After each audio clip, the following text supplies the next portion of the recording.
Las denominadas elecciones primarias y el fraude electoral en Bolivia.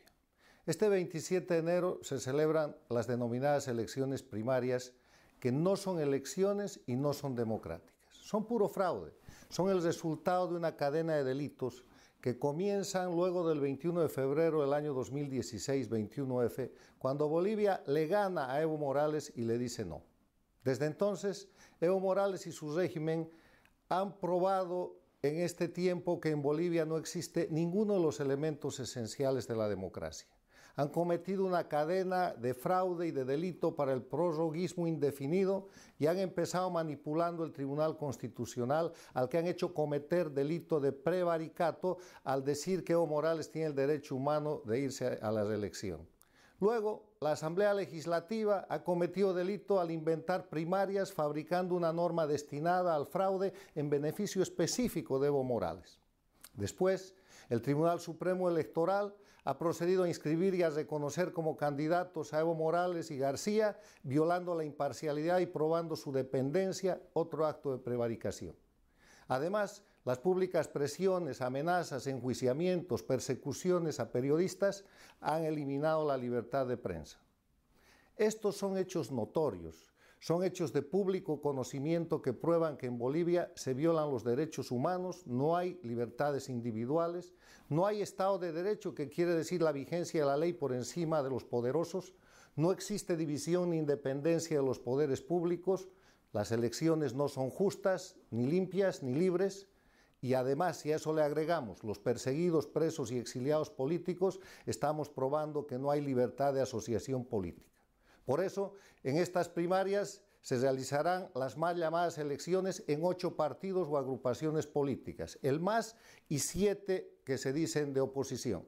El MAS se beneficia con Evo Morales como su candidato y los 7 restantes están cumpliendo el penoso papel de ser funcionales a la reelección indefinida del dictador, como ya ha pasado en Venezuela y en Nicaragua, donde estos atropellos cobran hoy día un elevadísimo resultado en crisis y confrontación en perjuicio de la población. En cada una de las internas, cada partido solo tiene un binomio de candidatos, de manera que no hay entre quienes elegir porque no hay pluralidad.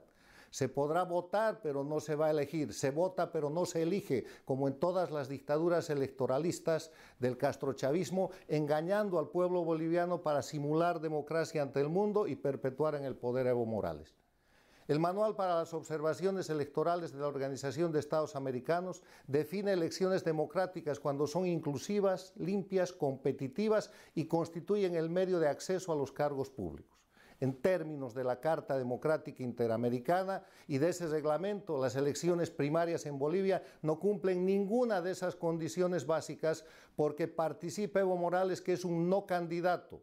No se respetan los derechos de los votantes, no hay imparcialidad, no hay posibilidad de elegir, nadie compite con nadie, solo habilitan al dictador y a su candidatura nula. Se trata de un fraude de principio a fin, que ha servido además para tapar la responsabilidad de Evo Morales, de su equipo y de sus socios en la segunda pérdida del mar boliviano con la derrota de La Haya. Hay varios de los responsables que están simulando ser candidatos opositores en estas primarias, cubriendo de esa manera en una segunda etapa su complicidad con Evo Morales. El pueblo no puede dejarse engañar y no puede votar este domingo para no elegir. Los candidatos que se dicen opositores deberían apartarse de este proceso criminal y denunciarlo hasta recuperar la democracia y restaurar la República de Bolivia con todas sus consecuencias.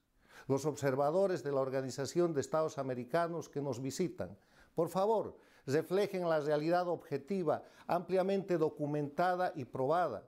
No se conviertan en el aval de la prórroga indefinida ni en cómplices del fraude y los delitos del dictador Evo Morales y su régimen.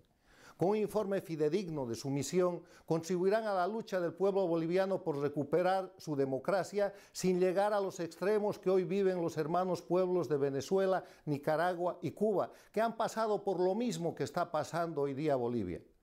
Este es mi mensaje al pueblo boliviano, a los candidatos que se dicen de oposición y a la misión de observadores electorales de la Organización de Estados Americanos en defensa de la democracia y de la libertad en Bolivia. Muchas gracias.